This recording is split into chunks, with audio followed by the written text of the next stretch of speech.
Hi மக்களே. So இன்றைக்கி என் பொண்ணோட லஞ்ச் பாக்ஸ் பேக் பண்ணலாம் வாங்க. ஸோ இன்றைக்கி என்ன பண்ணியிருக்கேன்னா கேப்சிகம், பொட்டேட்டோ, கத்திரிக்காய், உருளைக்கிழங்கு, கத்திரிக்காய் போட்டு ஒரு சாதம். இது ஒரு சூப்பரான பேச்சுலர் ரெசிபி. இது பண்ணுறதுக்கு ஜஸ்ட் 10 minutes இருந்தால் போதும். சாம்பார் பொடி வச்சு குயிக்காக பண்ணிடலாம். வேறு எந்த மசாலா பவுடரும் இல்லை. ஜஸ்ட்டு எல்லாத்தையும் சாட்டே பண்ணிவிட்டு அதில் சாம்பார் பவுடர் போட்டு கருவேப்பிலை, கொத்தமல்லி போட்டு கலந்துட்டிங்கன்னா சூப்பரான கேப்சிகம், கத்திரிக்காய், உருளைக்கிழங்கு சாதம். இதுக்கு தொட்டுக்க எதுவுமே வேணாம், பிகாஸ் எல்லா காய்கறியும் அதுலேயே இருக்கிறதுனால.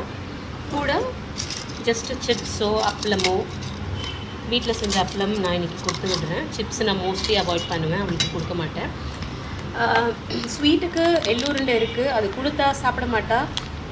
நான் என் கண்ணெதுக்கு சாப்பிட வைப்பேன் வந்தோடனே. ஸோ அதனால் ஃப்ரெண்ட்ஸோடு ஷேர் பண்ணி சாப்பிடுவான்றதுனால சாக்லேட்ஸ் கொடுத்து விடுறேன். எள்ளுருண்டை கொடுத்து விட்டால் ஃப்ரெண்ட்ஸ்க்கு மட்டும் கொடுத்துட்டு அவள் சாப்பிடாமல் வந்துடுவா. ஸோ அதனால தான் இந்த மாதிரி வீடியோஸ் பார்க்கணுன்னா கண்டிப்பாக சப்ஸ்கிரைப் பண்ணி சப்போர்ட் பண்ணுங்கள்.